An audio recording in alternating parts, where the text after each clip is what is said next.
Bueno, buenas tardes a todos.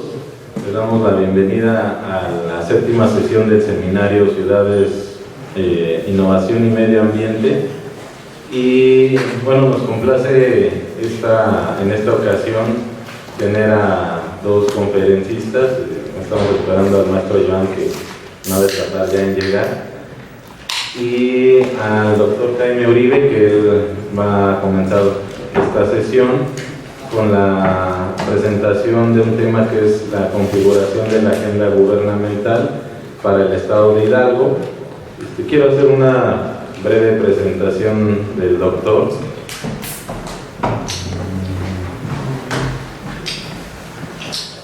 Bueno, el doctor Jaime Uribe es licenciado en Sociología por la Universidad Autónoma Metropolitana.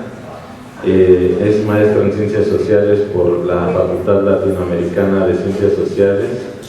Es doctor en Ciencias en Ecología y Desarrollo Sustentable por el ECOSUR y profesor investigador de esta institución. El doctor, bueno, pues como les comentaba, va a hacer una presentación sobre la configuración de la agenda gubernamental. Y el otro tema, pues bueno, ahorita que llegue el maestro Joan, haré esa presentación. Le cedo la palabra al doctor. Muchas gracias, doctor Sergio. Buenas tardes a todos. Gusto en saludarlos. Bienvenidos a esta 7ª sesión del seminario. Agradezco de una manera muy afectuosa a mi amigo y colega, el doctor Sergio Ceballos, por la invitación a disertar. Y es para mí un privilegio poder estar aquí con ustedes para hacer mención breve y concisa sobre uno de mis temas de investigación principales acá en el colegio. Es, como bien decía el doctor Ceballos, la configuración de la agenda gubernamental para el Estado de Hidalgo. Sabemos que de alguna manera todos los estados del país cuentan con una agenda de trabajo general, una agenda gubernamental de la cual emanan las políticas públicas más importantes para los territorios. El objetivo de mi disertación, apreciables compañeros y amigos, es compartir con ustedes una reflexión sobre la importancia que poseen las agendas de gobierno para los territorios y los contextos en México. ¿Se imaginan ustedes? Me imagino que tienen una idea. Ahora quiero preguntarles sobre la posición que guarda cada uno de ustedes. No es necesario que me responda, pero sí la posición que me gustaría reflexionar, pensar sobre la posición que guarda cada uno de ustedes con respecto a la trascendencia que tienen las agendas gubernamentales en el florecimiento y para el florecimiento de los diferentes contextos y territorios nacionales.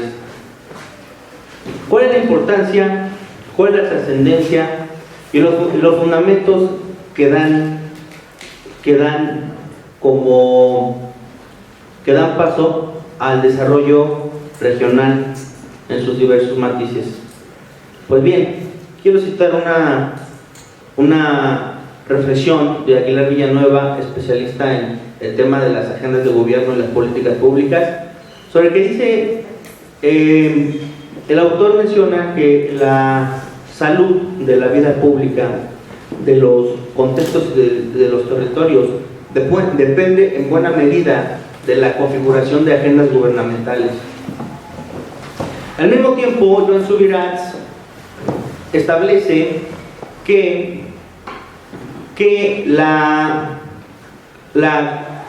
el mundo de las soluciones en cuanto al tema público está muy estrechamente concatenado con el mundo de las problemáticas en el ámbito público, y por lo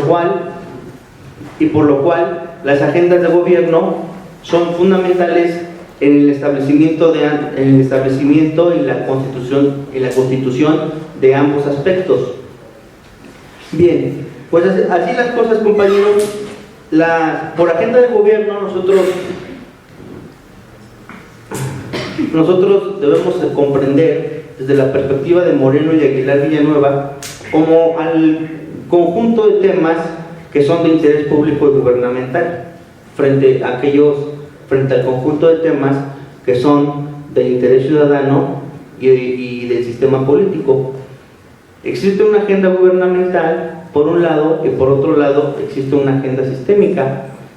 Reitero, la agenda gubernamental reposa en las temáticas que son de interés gubernamental y público, mientras que la agenda sistémica se basa en las prioridades ciudadanas y que pertenecen al sistema político. Desde la postura de Cobb, Elder y Ross, así las cosas, identificamos estos dos tipos de agendas: la agenda sistémica y la agenda de gobierno. Las dos son muy importantes a la hora de establecer políticas públicas. De hecho, considero que son como que los pasos antecedentes. Primero se establece un conjunto de temas que son de importancia ciudadana, sectorial. No todos pasan a formar parte de las agendas de gobierno, solo unos cuantos. Y de la reducción de los temas que pueden ser de importancia pública, entonces sí se hace una evaluación y se establecen aquellos que van a ser parte de políticas públicas. Y esto es importante porque me atrevería a compartir una pregunta. ¿Cómo conocemos en la actualidad, en el contexto sociopolítico urbano de nuestro estado, a las políticas públicas? ¿Cómo son las políticas públicas? ¿Cómo están caracterizadas? ¿Y qué particularidades, qué especificidades contienen? Bien, no es necesario responder esta pregunta aún. Ok. Bien, por lo tanto, considero, apreciados compañeros, que uno de los sentidos más importantes, de los significados que entrañan a las agendas de gobierno, es la interrelación entre actores políticos, relaciones políticas y administrativas, selección de asuntos y definición de problemas. Ese es uno de los sentidos principales, estableciendo a ustedes una postura teórica fundamental para entender el alcance de las agendas de gobierno y de las políticas públicas, como lo es el policy making process, el policy process, cuyos autores fundamentales, pues yo diría que son especialmente Aguilar Villanueva, Lindblom, Harold Laswell, Hadley Kuhn, Anderson, entre otros, quienes establecen que el proceso de constitución de agendas de gobierno es un proceso por etapas, cíclico, articulado, conectado, y con esto me parece trasciende las ideas de la ciencia política estándar, de la visión marxista ortodoxa, las posturas de las teorías de la administración pública, entre otras, que no concebían la formación de agendas de gobierno como una cuestión articulada y conexa, sino que por un lado actuaban los politólogos, por otro lado los economistas y por otro lado los administradores públicos. Entonces, los actores, las relaciones administrativas, las relaciones políticas, la elección de los asuntos, la formación de la agenda, la fijación de los problemas, pues eran cuestiones inconexas, que por lo tanto desarticuladas. Por el policy making process de Aguilar Villanueva, lo que sucede es que todo este entramado pues se constituirá como una articulación. Bien. Ok. Iba a preguntar si hasta aquí había alguna duda, pero recordé que no estamos en clase. De cualquier manera prosigo.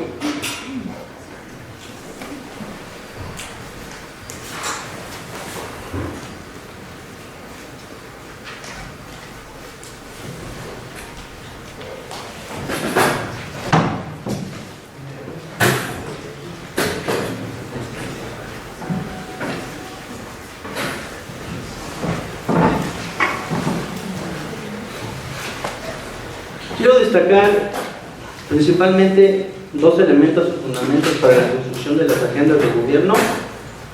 Eso desde la postura del Policy Making Process.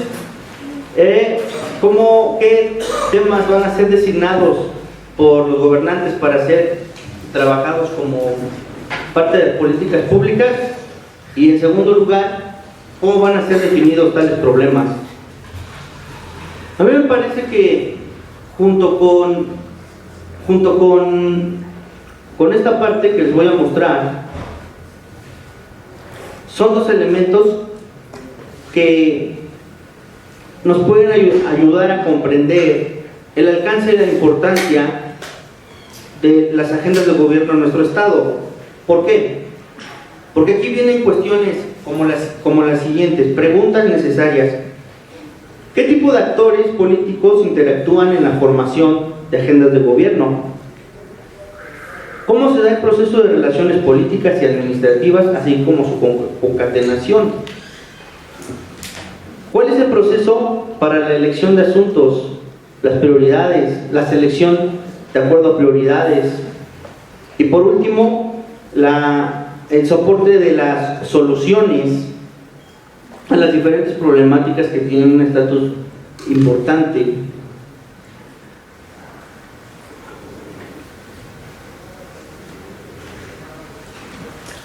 Esto es parte principal, creo yo, para observar toda la dinámica que envuelve las construcciones de agenda de gobierno.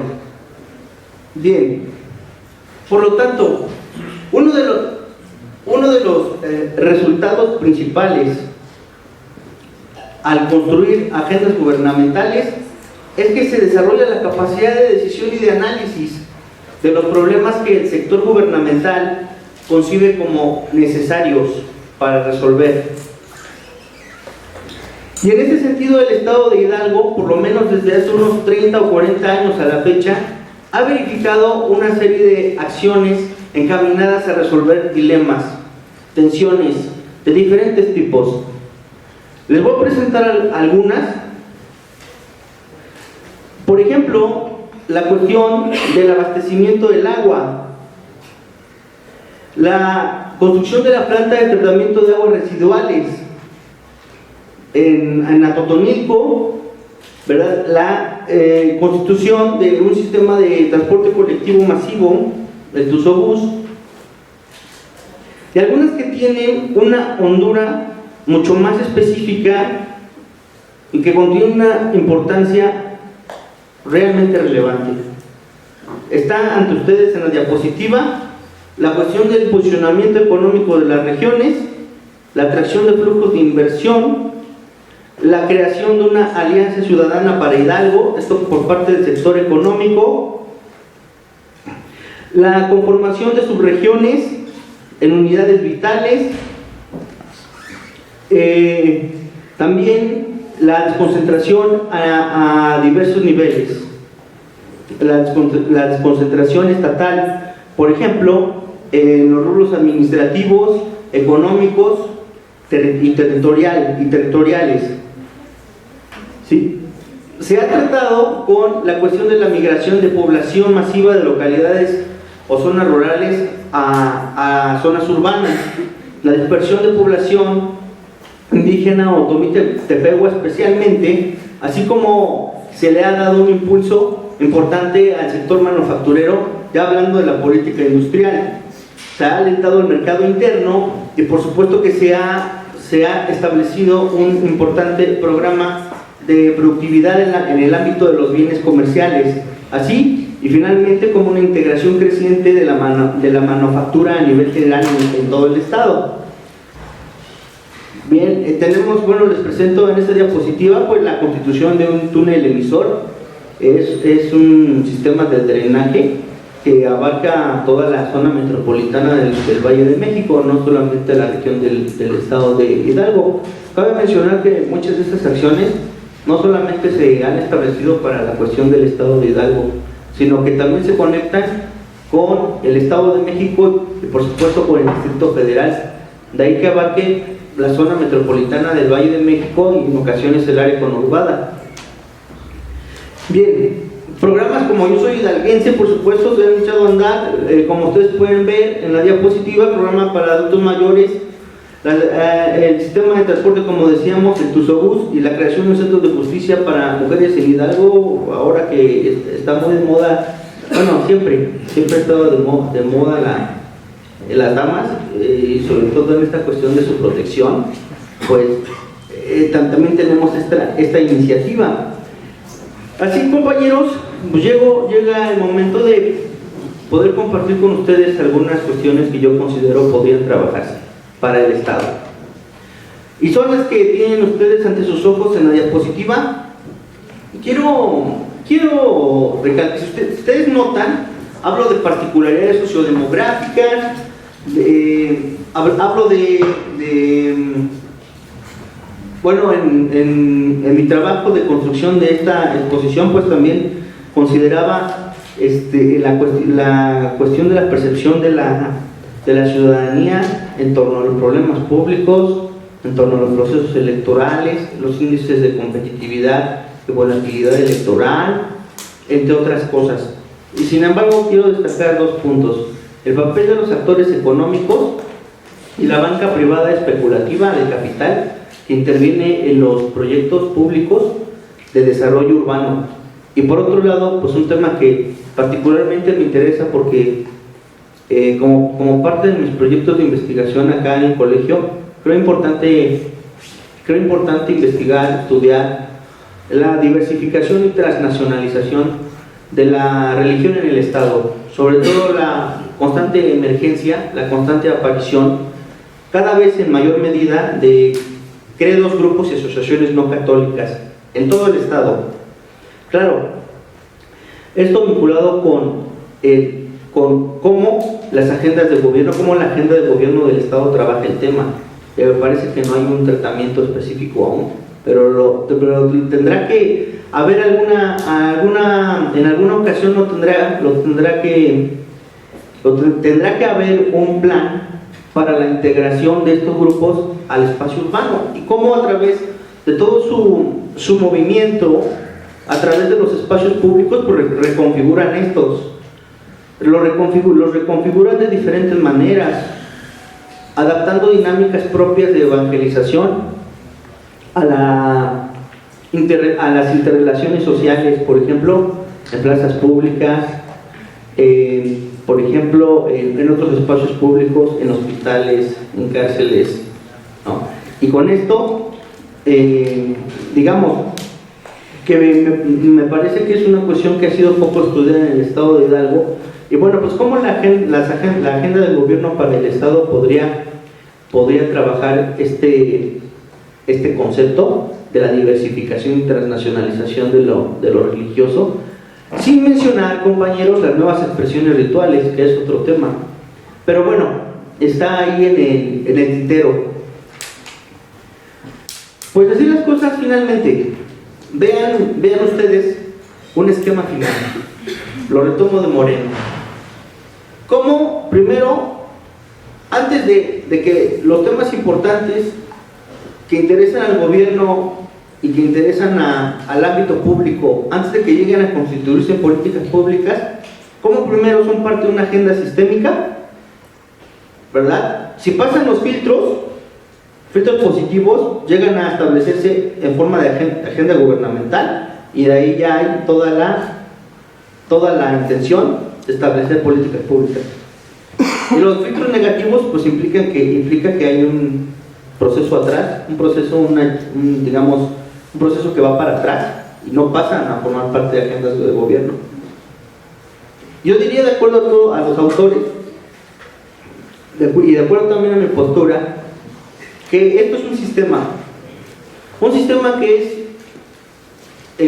que desde mi punto de vista no es posible desconectar, sino que está siempre interconectado, y que la creación, el establecimiento de políticas públicas necesita de la configuración de agendas sistémicas y de agendas de gobierno. ¿Se imaginan ustedes la elaboración de políticas locales o regionales sin una agenda de gobierno? ¿Cómo sería este proceso? o solo con la existencia de una agenda sistémica? Bueno, son preguntas que quiero dejar en el tintero. Aparentemente, no aparentemente. Ya este es el final de mi disertación. Les agradezco mucho por su atención.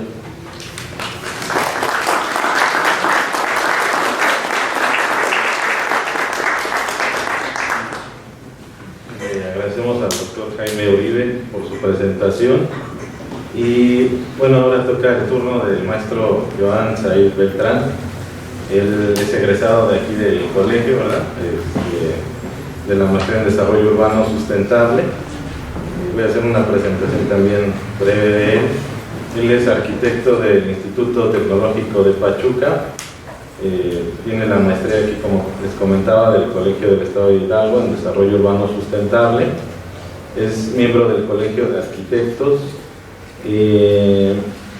Es también profesor investigador de la Universidad Autónoma del Estado de Hidalgo y bueno, también dirige el despacho Amorfos Arquitectos y también condujo un programa de radio que se llama Nodo Radio. Entonces, pues bueno, como ven, es una persona muy inquieta y nos va a presentar el tema de análisis de los factores que condicionan la movilidad urbana en la ciudad de Pachuca, Hidalgo. Le doy la palabra y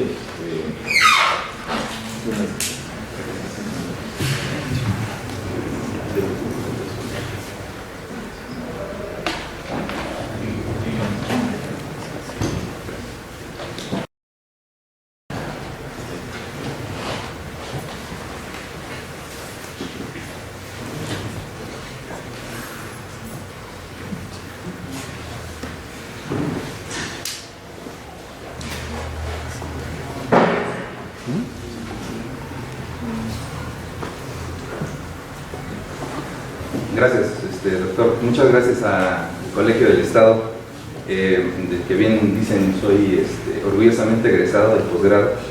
Especialmente gracias al doctor Sergio, que nos hizo la invitación para poder presentar parte de lo que nosotros presentamos como proyecto de investigación final en el posgrado.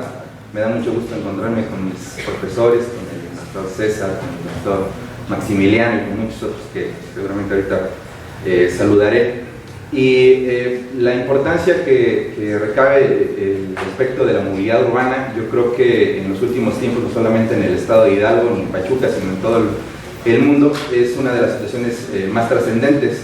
Como bien escuchábamos con el doctor Uribe, cerca una serie de políticas que se establecen como diferentes agendas en los diferentes municipios, pues otorgan y configuran no solamente el espacio urbano, ¿no?, sino la vida misma de las personas.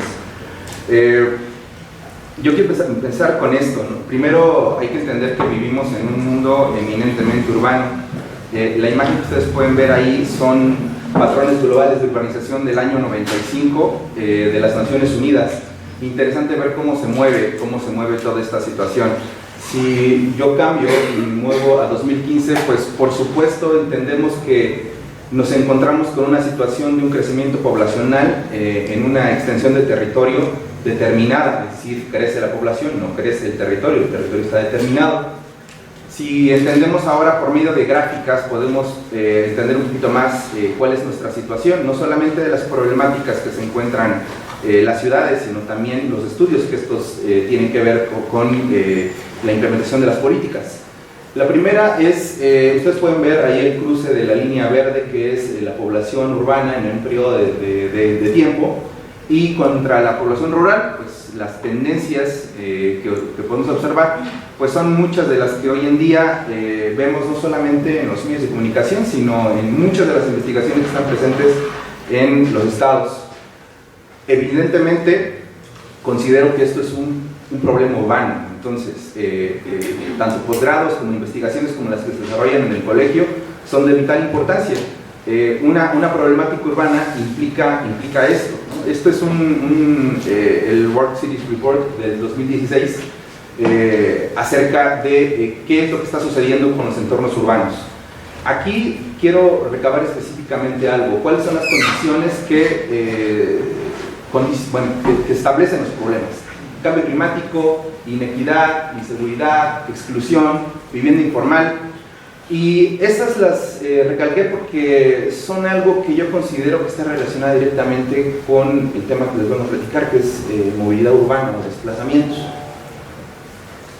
Parte de lo que se empezó a desarrollar en la investigación en el colegio fue primero el derecho a la ciudad. Muchos de los teóricos, autores de Harvey, varios de aquellos grandes teóricos establecen ese derecho a la ciudad desde Henry Lefebvre, ¿no? El derecho a la ciudad no solamente de los colectivos, sino de cualquier tipo de persona.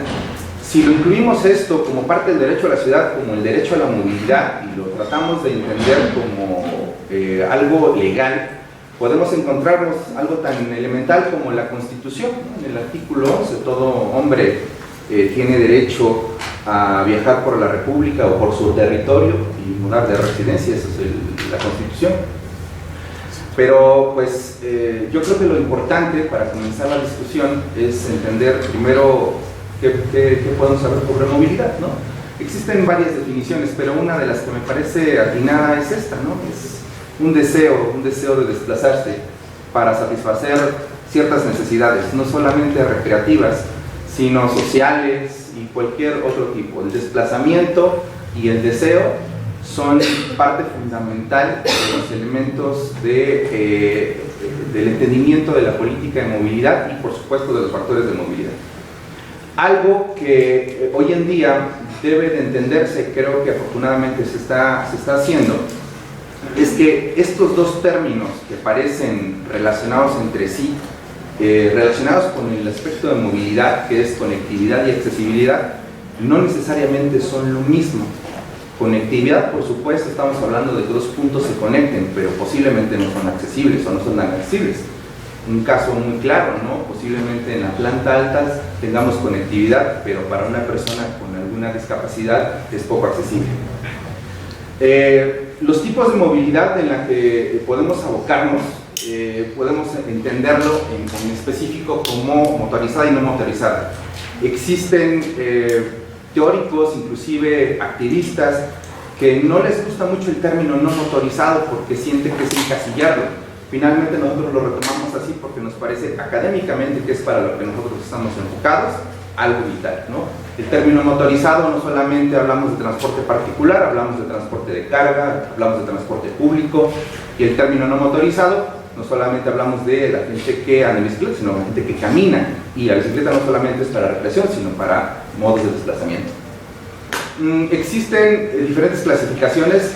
Yo pongo aquí una clasificación que hace el Molinero en varias de las investigaciones que hace el Instituto Mexicano del Transporte y Movilidad acerca de la clasificación del transporte urbano y según los tipos de servicio. Si ustedes pueden ver, ahí en una clasificación puede haber desde transporte privado, de alquiler, público, individual, inclusive también por grupo. Es decir, la concepción de la movilidad no solamente tiene que verse como una cuestión únicamente del desplazamiento de un vehículo, sino que existen muchas alternativas para poder entender eso.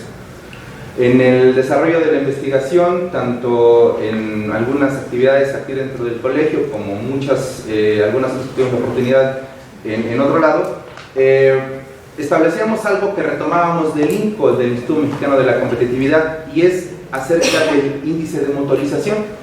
El índice de motorización que establece o que propone el INCO de acuerdo a diferentes metodologías es el número de vehículos automotores en circulación por cada 1000 habitantes.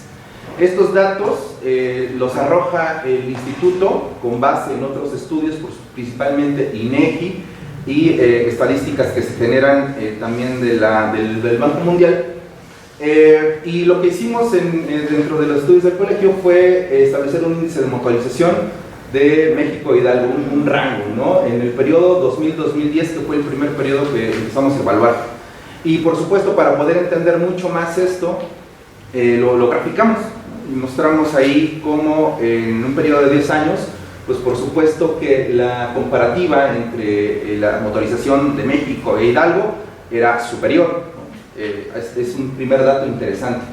El segundo dato que nosotros obtuvimos para darle argumento a la investigación fue los accidentes de tránsito, que a partir del año 2009 empezó a generar un repunte interesante, y en las últimas investigaciones que también tiene tanto el Instituto Mexicano de Transporte y Movilidad como otros organismos, el Organismo Mundial de la Salud, por ejemplo, también establecen números interesantes y en algunos casos alarmantes. Hay temas como la visión cero, como el minimizar o el bajar el número de accidentes en zonas urbanas, porque es un elemento importante, y como bien lo decían anteriormente, ¿no? se está convirtiendo también en situación de agenda política. Hay un dato interesante, que es que la incidencia de muertes en menores de 4 años en México se da por accidentes de tránsito. Entonces es increíble ese dato. Nosotros lo que hicimos también fue graficar este accidente de tránsito en México, en zonas urbanas, y establecimos también una ligera tendencia.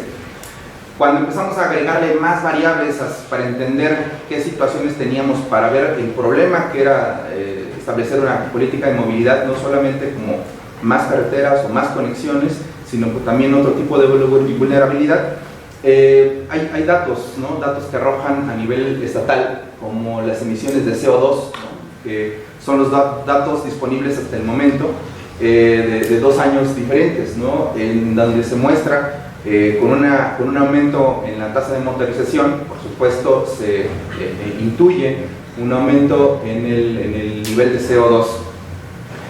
A partir de estas estrategias, no solamente el gobierno estatal, sino muchos gobiernos han buscado implementaciones de políticas de movilidad diferentes, algunas pues un poco polémicas, otras tantas que se veían venir, pero lo interesante es que, pues, por supuesto, todo esto viene a partir de experiencias previas, como mucho de lo que sucede en la investigación viene a partir de conocimiento que se va descubriendo a partir de otras experiencias que se tienen en otros países. Y pongo el caso del ya muy sonado, ¿no? Curitiba, Portland, en León, y la Ciudad de México, en el país, Copenhague, por supuesto, una situación interesante. Si entendemos entonces a la ciudad de Pachuca, a Pachuca Hidalgo como nuestra principal fuente ahora de investigación, tenemos que entender cómo se ha movido a lo largo del tiempo. Dentro de una serie de publicaciones que tiene tanto la fototeca como algunos otros acervos, muestran algunas fotografías de Pachuca. De las muchas que hay, me llaman la atención algunas, ¿no? Entonces, Casa Rull, frente a Casa Rull, con una carreta y con caballos, ahí en 1910. Esta es calle Morelos, ¿no? En 1920. Por supuesto no se presentan banquetas, es mucho más el arroyo, por así decirlo. También por ahí vemos un pequeño automóvil, lo vemos completamente cerrado, ¿no? 1920 también una imagen del atrio de la iglesia de la Asunción. Si los que son de aquí de Pachuca o conozcan la ciudad podrán pues, ubicar un poquito la zona. Esto que me pareció súper interesante, que es el sistema eléctrico para transporte de mineros, una fotografía también del archivo en el que tratan de conectar, ¿no? Por supuesto las necesidades de desplazamiento se tienen que dar por distintas alternativas. El transporte eléctrico sobre Juárez, ¿no? Regresamos a un transporte masivo después de mucho tiempo, interesante también en los años 30. La calle Hidalgo, ¿no? Muy cercana, más bien sobre esta, ¿no? En el 30, sobre también donde se ven las vías, la calle, la acera, una serie de condiciones. Y pues una camioneta Estrella Blanca, ¿no? Igual de los años 30, de la línea México-Pachuca. Interesante también cómo se ha movido. Lo muestro un poquito para entender que la situación del transporte y del desplazamiento no es ajena o no es una situación tan contemporánea. Es decir, hemos tenido problemas de desplazamiento constantemente. Se nos empieza a masificar, por supuesto, por el aumento de la población. Aquí datos, otra vez, del segmento que nosotros evaluamos aquí en la parte del colegio. Lo que hacía INCO era establecer los vehículos automotores, y nosotros lo que hicimos fue tomar un poco de los datos y agregar los automóviles, para pasajeros, para particulares, camiones de carga, motociclistas, y nos da un total. Lo que hicimos fue, de acuerdo al IMCO, obtener el índice de motorización cruzando vehículos automotores, es decir, número de vehículos registrados aquí en la zona de Pachuca, contra el número de kilómetros por carretera, kilómetros de carretera en la misma zona, y pues nos da un índice de motorización. Graficamos la información y, por supuesto, la relación entre vehículos automotores con el número de carreteras es inversa, es decir, que parecería que hay más coches que kilómetros de carretera, de acuerdo a esta relación, a esta metodología del INCO.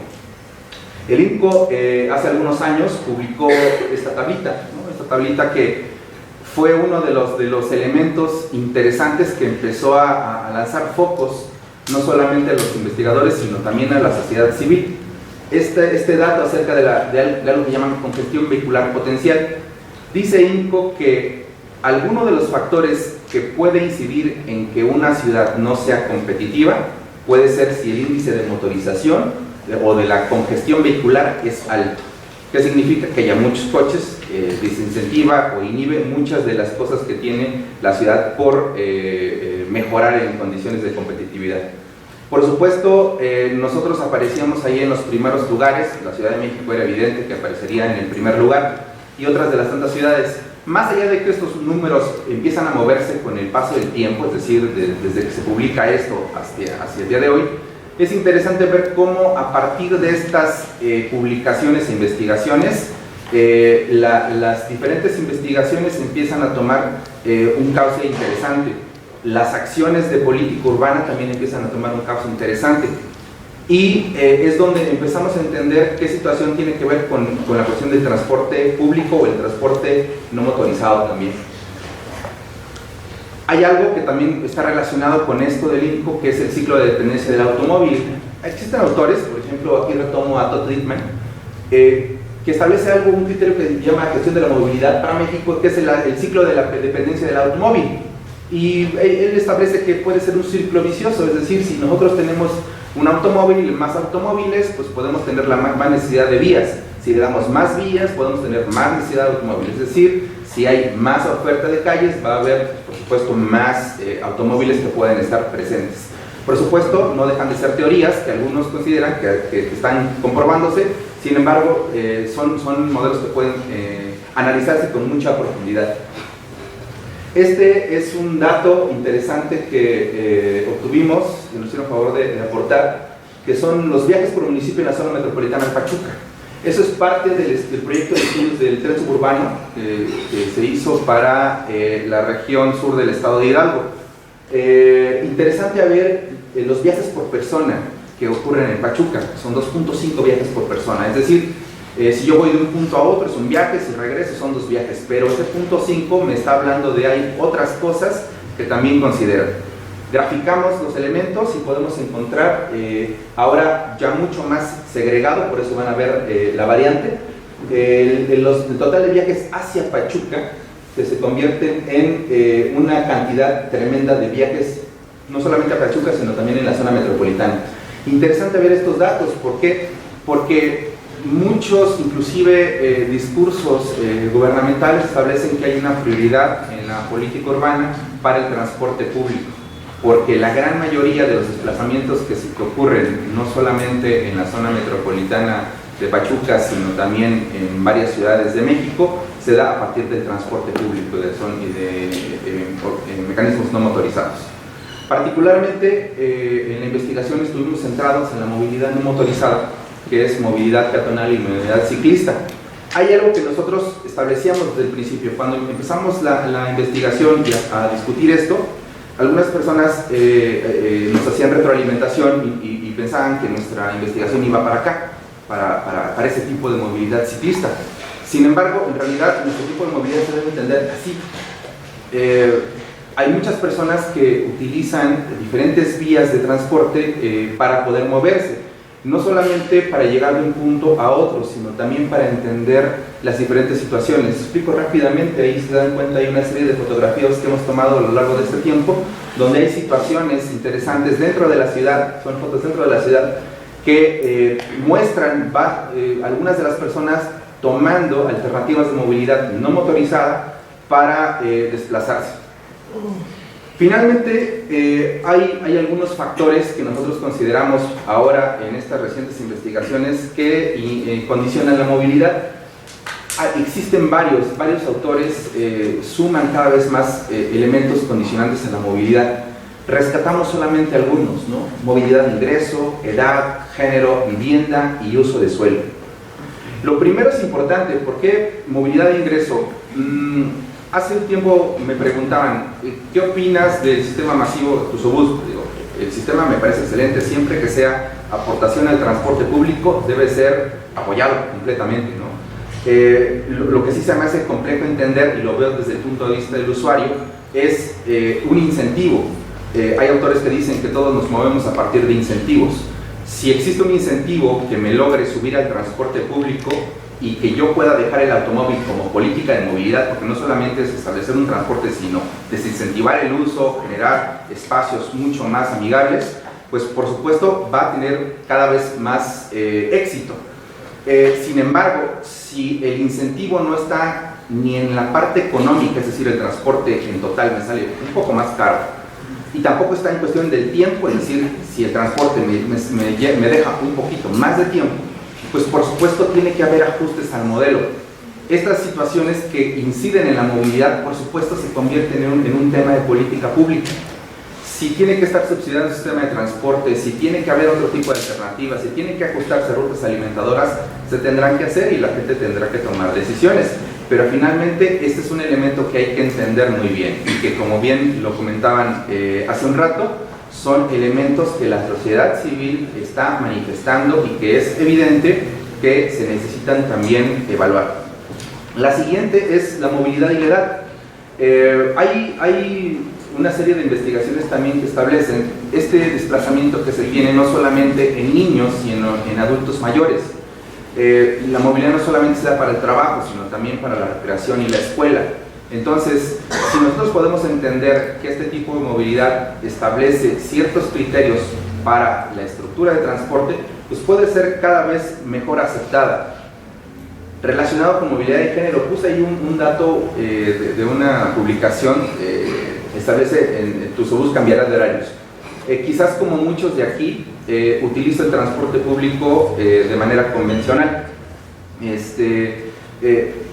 Hay lugares en la ciudad de Pachuca y en su zona metropolitana que después de tal hora ya no podemos movernos si no es pagando un taxi que posiblemente cobre un porcentaje más del precio, o teniendo que movernos en un auto particular. Es decir, es una movilidad que no es una decisión, sino que está obligada. Existen zonas también en la ciudad de Pachuca en las que el desplazamiento en fines de semana se hace determinado tiempo. Por ejemplo, donde yo vivo, si uno quiere tomar el transporte público hacia cierto sector de la ciudad, tiene que esperarse 30 minutos o una hora para que pase una combi para llegar a las zonas de mayor densificación. Esta situación tiene mucho que ver también con cuestiones de género, ¿no? Que no soy experto en el tema. Hay gente hablando sobre movilidad de género muy buena que establecen ciertos criterios. La primera que dicen, bueno, no son los mismos desplazamientos en horarios. Y ahí pongo el caso de Tusobús, porque he escuchado del lado de la gente que apoya el sistema aquellas situaciones benéficas en el sentido del horario del transporte. Por supuesto, hay muchas cosas que tendría que cuestionarse, pero sin embargo, estas alternativas de movilidad en horarios a veces complicados para gente que sale de la escuela, en la Universidad Autónoma, por ejemplo, la última clase termina a las 9 de la noche, en otras escuelas tengo entendido que terminan a las 10 de la noche, entonces se vuelve complejo el desplazarse. Por supuesto, si vemos que existe una temática de género, una violencia también hacia la mujer, en el sentido de los horarios, porque puede ser un espacio vulnerable, por supuesto que es un tema muy específico para tratar en el tema de movilidad. Movilidad de vivienda, en los de los últimos puntos. Algo interesante que establecen algunos autores, pongo ahí una gráfica que retomo de un artículo de la Universidad Autónoma, se llama Los Nuevos Residentes de Pachuca, y en la que muestran las etapas de crecimiento inmobiliario de Pachuca. Interesante ver cómo hemos crecido, y parece ser que se ha convertido en una política, digamos que muy normal, ¿no? Aunque los economistas, inclusive aquí en mis clases, me enseñaban acerca de las teorías del valor del suelo y de la localización. A mayor distancia, pues en algunos casos el precio del suelo suele bajar, ¿no? Mientras más cercano se encuentre dentro del centro de población, pues por supuesto goza de mayores beneficios, pero puede resultar más caro. Espero que no me traicione mi espíritu arquitecto, pero Alejandro Aravena, un arquitecto premiado internacionalmente también con intervenciones urbanas, tiene algunas citas que me parecen importantes establecer. Una de ellas es que dice, vale más un metro cuadrado de vivienda bien ubicada que un metro cuadrado de terreno extra. Lo que él trata de hacer es decir, quizás tiene mayor valor vivir mucho más cerca de los beneficios o de los productos que te da la ciudad que vivir tan lejos. El costo de vivir lejos no solamente tiene que ver con una cuestión de costo monetario. A veces cuando platicamos entre colegas, inclusive entre mismos alumnos, sale la discusión sobre el hecho de dónde vivimos. Una política ha establecido que nosotros vivamos en un lugar de acuerdo a las posibilidades que tenemos de comprar una vivienda. Un desarrollador puede llegar y comprar un terreno, no hay ninguna ley o no hay un reglamento tan específico que diga no lo puede hacer aquí, simplemente lo hace, desarrolla, lo urbaniza, construye, vende, y en ese momento el problema ya es del Estado, ¿no? El Estado tiene todo el problema de dotarle de recolección de basura, de agua, de electricidad, de transporte público, como lo que nos acaba de comentar, y por supuesto las condiciones de movilidad son completamente relacionadas con el tema de la vivienda. Y por último, este factor también interesante en el que nos estamos ahora centrando en la investigación es movilidad y el uso de suelo. En los planes de desarrollo tanto estatales como municipales se establece un criterio que tiene que ver con la densificación, y es decir, pues los planes dicen vamos a apoyar que más gente pueda vivir en menos metros cuadrados cerca del centro de población para que obtenga estos beneficios. Sin embargo, la reglamentación no se establece así. Por ejemplo, hoy en día muchos proyectos o muchas intervenciones apuestan por vivienda vertical. Recomendaciones de la OMS dicen no más de 7 niveles o de 5 niveles. ¿Por qué? Porque ya se convierte en hacinamiento. Tampoco puedes darle beneficios para el medio ambiente ni nada más. Simplemente trata de no confundir densificación con hacinamiento. Sin embargo, si nos vamos a la política local a ver los reglamentos, no sé si aquí sepan, pero si uno va a pedir un permiso de construcción al municipio, el municipio nos responde que en Pachuca está prohibido construir vivienda vertical. Se los digo porque hemos lidiado con eso. Es interesante porque por un lado la planificación nos dice que hay que fomentar la densificación, pero por otro las reglas me dicen no puedes, ¿no? Si uno ve la carta de uso de suelo, están los H1, H2, H3, H4, que son las posibilidades que tenemos de subir niveles o de concentrar vivienda. En ninguna zona de la ciudad de Pachuca se permite construir vivienda vertical. Si uno construye una vivienda individual, es decir, para una familia, solamente puede construir 3 niveles y el último nivel solamente es una de servicio, es decir, un cuarto de servicio. Se vuelve interesante voltear la mirada hacia la reglamentación para establecer que si queremos buscar una política de movilidad que busque la densificación, pues entonces también tendríamos que centrarnos en estos puntos para establecer algo muy claro. Y aquí lo muestro un poquito, ¿no? Sobre las ligas que debe tener el Plan Estatal de Desarrollo, el Plan Municipal de Desarrollo y los programas aplicados.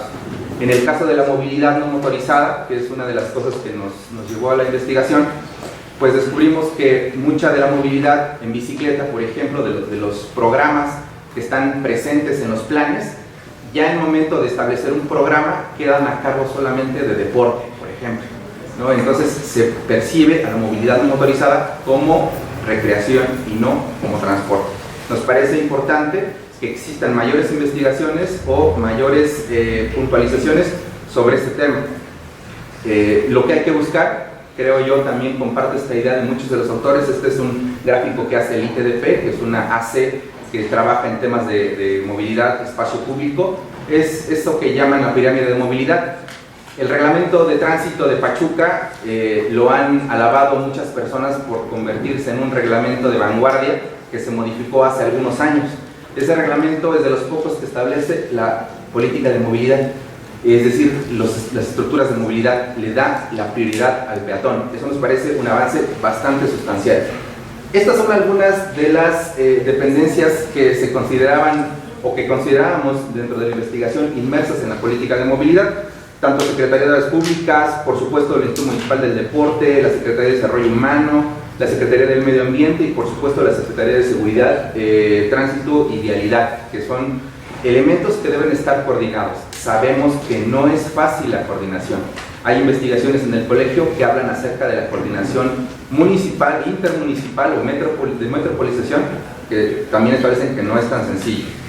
Consideramos esto importante, la reorganización de los actores para la movilidad urbana, que existan datos, que la política sea abierta, que existan datos para que los investigadores, como en el colegio, como en la universidad, como en cualquier otra parte, tengan información para poder establecer nuevos criterios de diseño, empujar política pública, si se puede también generar agenda, para buscar esto, cuestiones de movilidad urbana sustentable.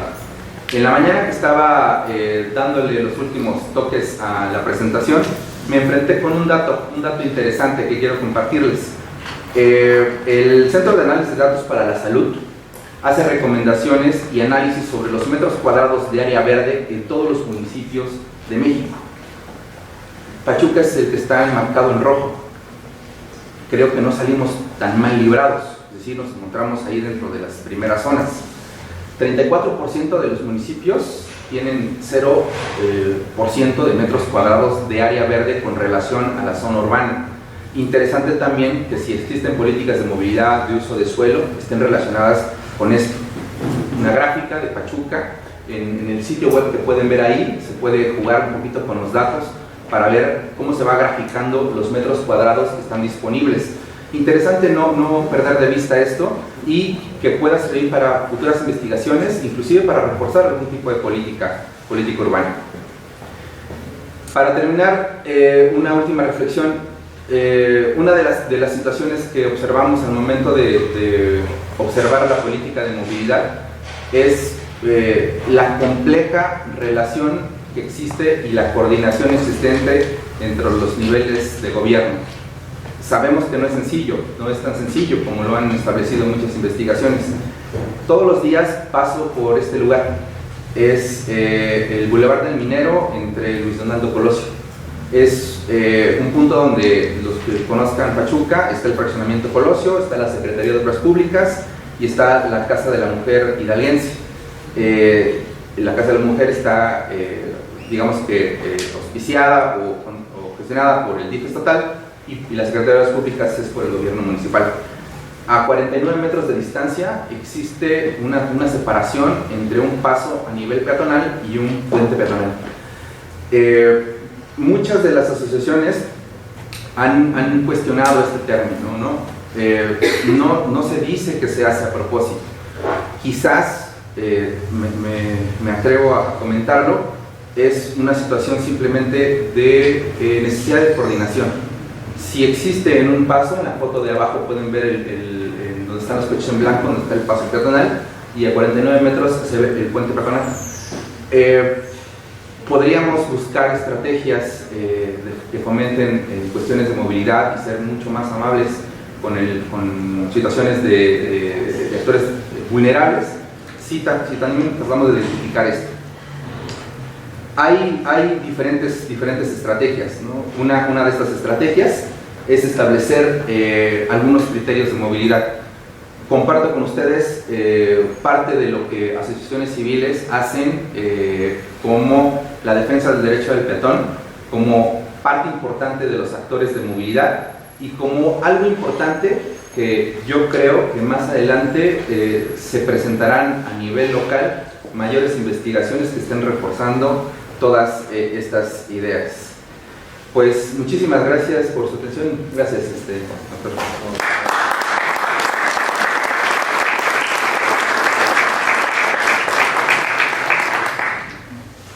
Le agradecemos a Joan por su exposición, al doctor Jaime Uribe, y quisiera darles la palabra a ustedes para ver si tienen algún comentario, duda, pregunta.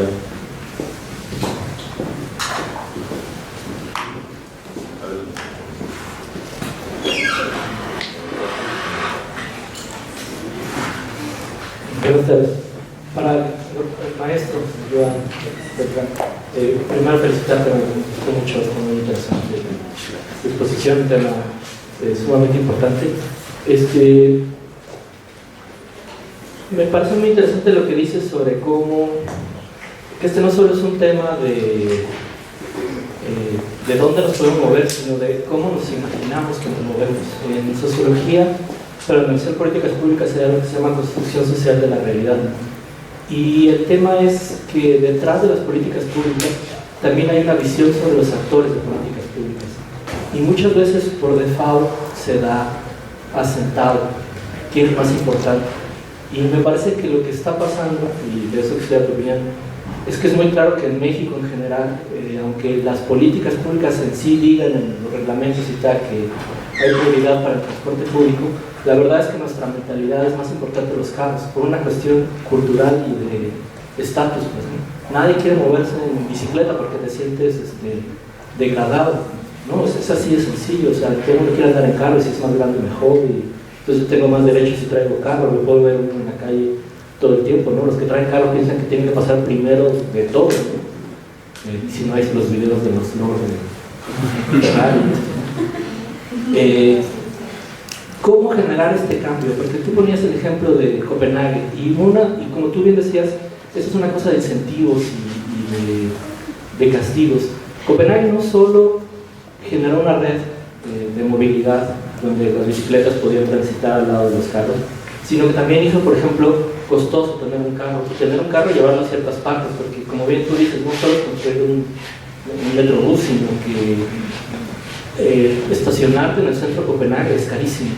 Tener un carro en Copenhague es carísimo, de tal manera que pues, sí tiendes a decir, pues sí, la verdad es que lo único que puedo pagar es una bicicleta, pero también una política de fomento a que la gente viera la bicicleta bien, no sé cómo decir eso, pero no, esta idea de que tenemos que empezar a entender que no somos menos por andar en bicicleta, ¿no? ¿Tú qué crees que se podría hacer para hacer? Porque como bien dices, normalmente los estados, las políticas de bicicleta terminan siendo estas, ridiculeces de cerrar calles en la Ciudad de México, en Puebla, para que la gente ande en las bicicletas. Me parece que en lugar de incentivar el uso, es un problema porque la gente piensa que es un medio solamente recreativo de los fines de semana en lugar de entender que podría ser una alternativa diaria de transporte. Gracias. ¿Alguien más?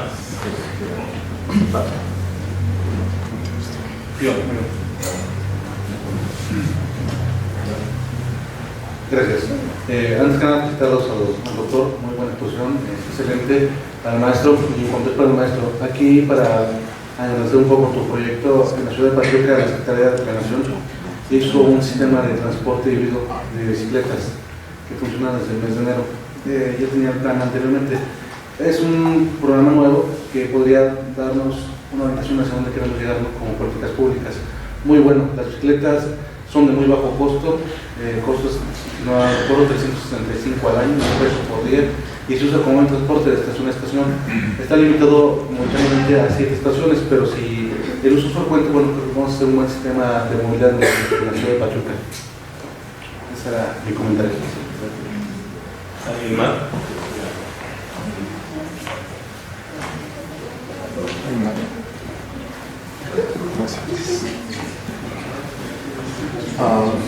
Mi nombre es Alberto Bucio, soy estudiante del propedéutico de la Maestría de Desarrollo Sustentable.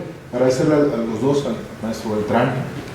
La pregunta es para el doctor Jaime Uribe. Mencionó puntualmente el tema de la emergencia en los movimientos religiosos, hilándolo un poquito a a lo que es la configuración de una agenda gubernamental. Realmente es importante considerar el tema de la religión en una agenda, siendo que el tema de religión, digo, por constitución de libre asociación, libre culto, para ser más específico, cuando las agendas se tratan muchas veces o deben de enfocarse a las necesidades básicas, ¿no? a las necesidades de desarrollo incluso.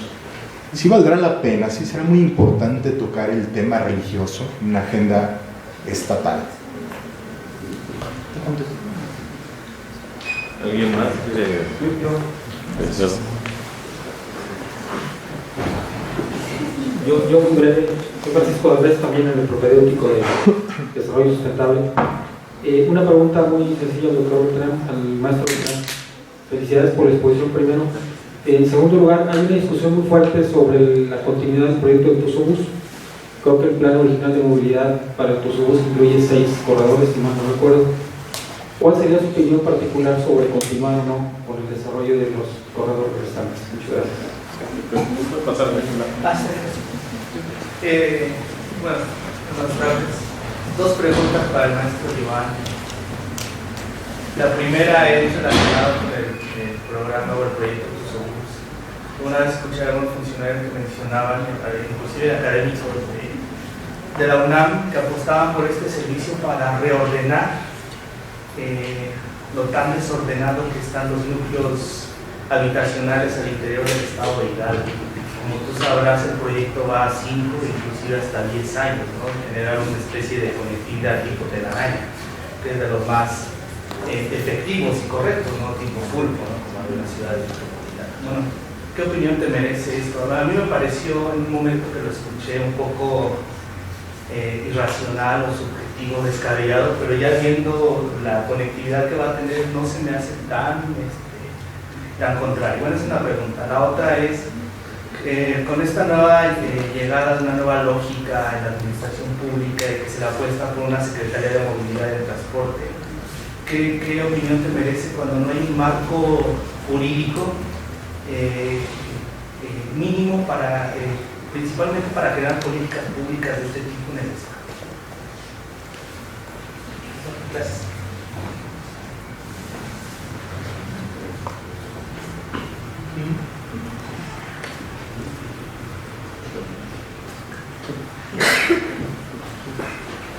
Bien, voy a dar en orden como nos fueron preguntando.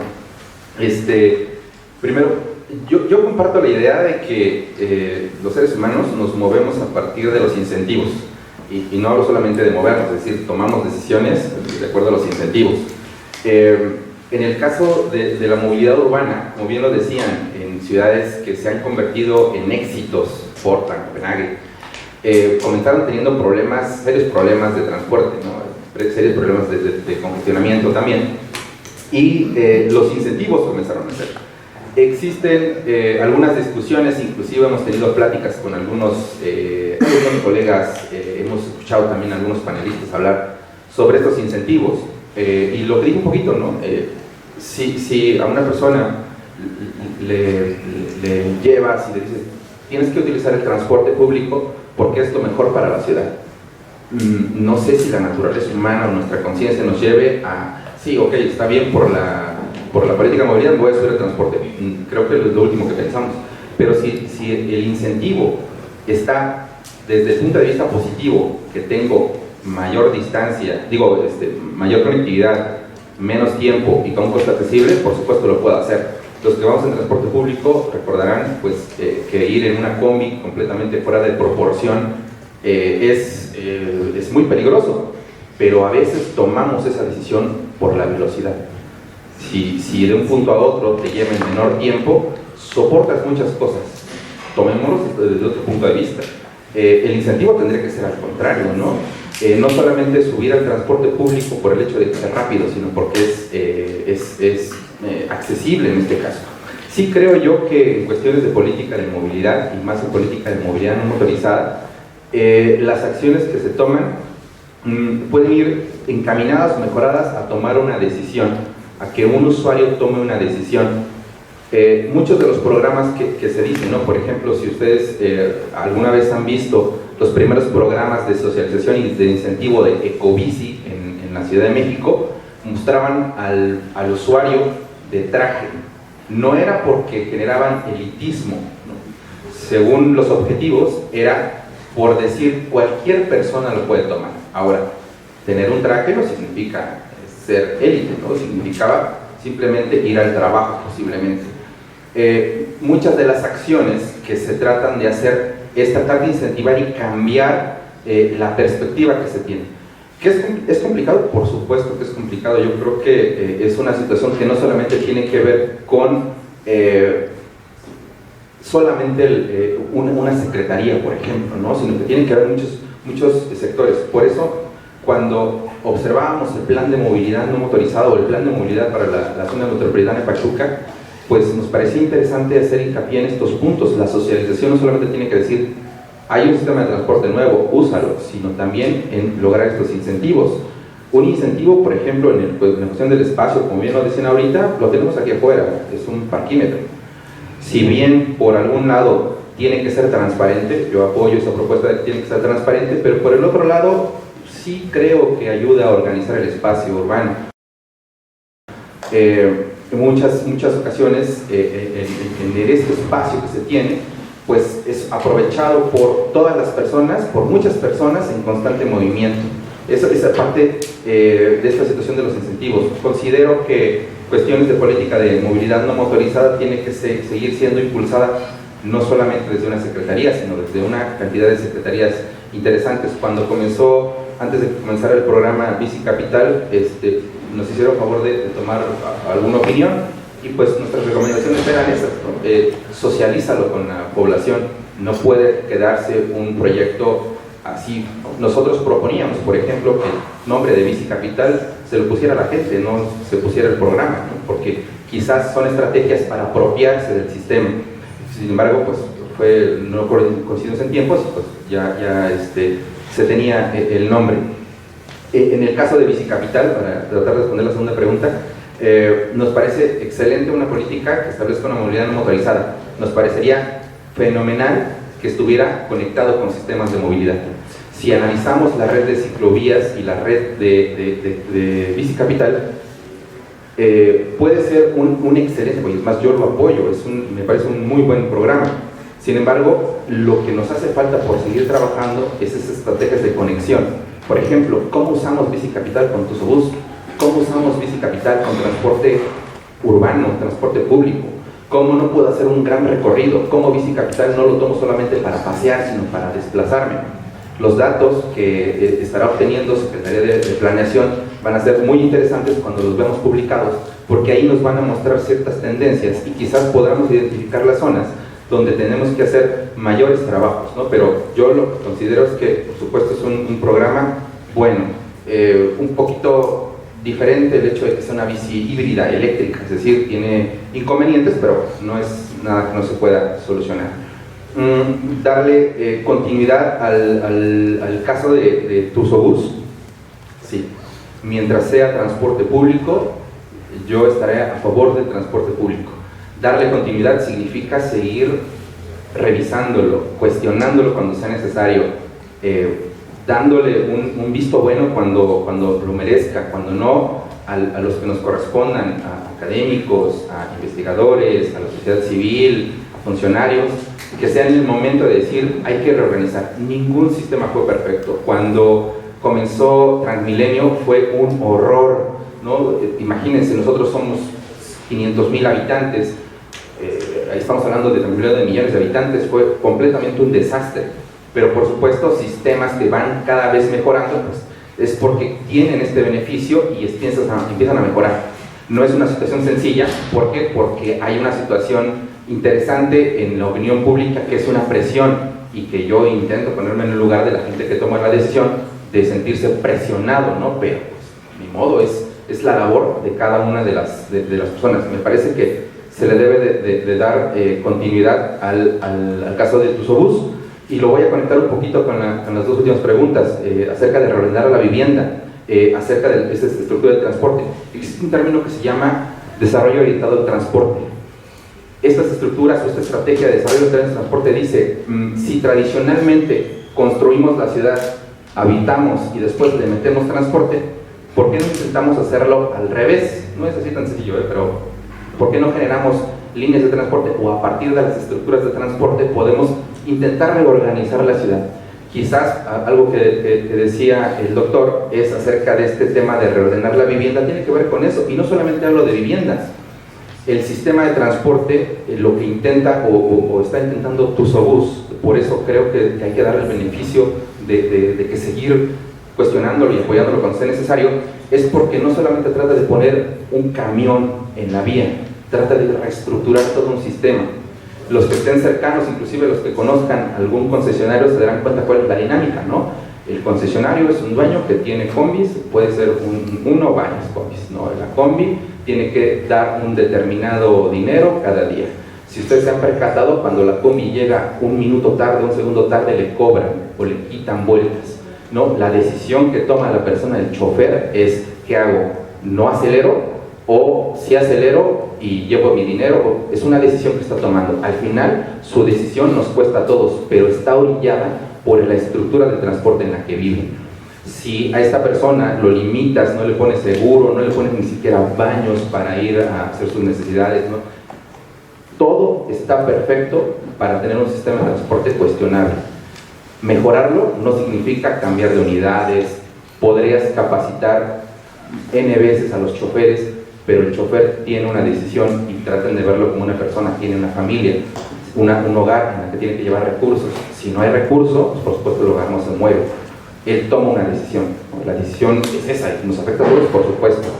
Creo yo, también estoy, pues digamos que del lado de esta parte del desarrollo orientado al transporte, como esta línea. Creo que si Tusobús existe con las troncales, bueno, con la troncal y con las próximas troncales, deberíamos darle este beneficio y no solamente eso, seguir cuestionándolo y decir las cosas que a lo mejor tendrían que afinarse.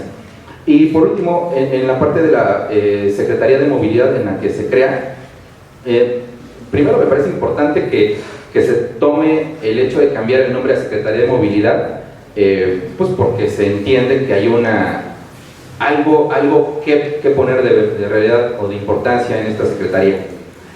La segunda es que esas políticas de movilidad de la Secretaría de Movilidad tienen que estar relacionadas con lo que dije hace rato, con la legislación.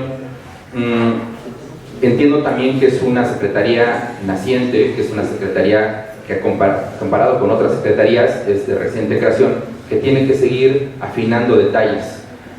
Otras estructuras de ciudades tienen gestores de movilidad, tienen administradores de transporte y un sinfín de estructura que me parece que suena interesante, pero también comparto la idea de que no solamente tiene que verse como una etiqueta, ¿no?, de una secretaría, sino como una estructura para apoyar el transporte público.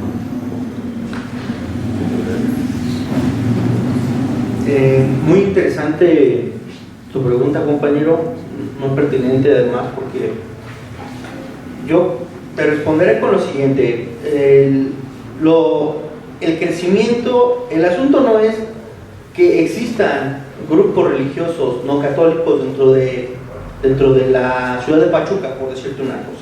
Ese no es la problemática, sino que la problemática desde mi punto de vista es cómo se trata la cuestión del crecimiento, la afiliación, la apropiación de espacios públicos y la acción extraeclesial de estos grupos.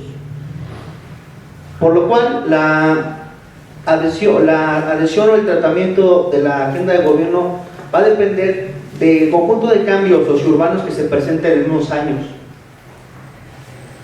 En el sureste es claro y evidente la acción que han tenido los grupos evangélicos con el crecimiento explosivo y cómo es que se han insertado en colonias colonias populares, colonias de diferentes densidades, de diferentes estratos socioeconómicos, y cómo participan en diversas cuestiones, cómo modifican la estructura de los espacios públicos, cómo se apropia, por ejemplo, de comercios, cómo, digamos, se inmiscuyen en empleos gubernamentales. Entonces, la cuestión es que los cambios en la dinámica sociourbana es lo que nos va a decir en qué grado se va a insertar el factor religioso dentro de la agenda de gobierno. Digamos que pienso que es una cuestión de constante monitoreo y de constante visión, de estar observando y dimensionando los cambios que van a ir apareciendo o que están apareciendo y que, pues, por lo menos en la región centro del país, ahorita pues es diminuto. Pero en otras regiones del país, sí los gobiernos estatales, por ejemplo el Manuel Velasco en Chiapas, lo ha tenido que contemplar, porque la diversificación del escenario religioso contempla crecimiento de expresiones no católicas, cambio religioso y acción extraeclesial o actividades extraeclesiales, lo que comentaba hace un momento, lo cual no es evidente aún aquí en el Estado. Bueno, eso podría estar. Gracias por tu pregunta. Bueno, pues les agradecemos a los dos, al doctor Jaime y al maestro Joan por su participación, y de parte del colegio les damos una constancia. ¿Les pueden dar un aplauso, por favor?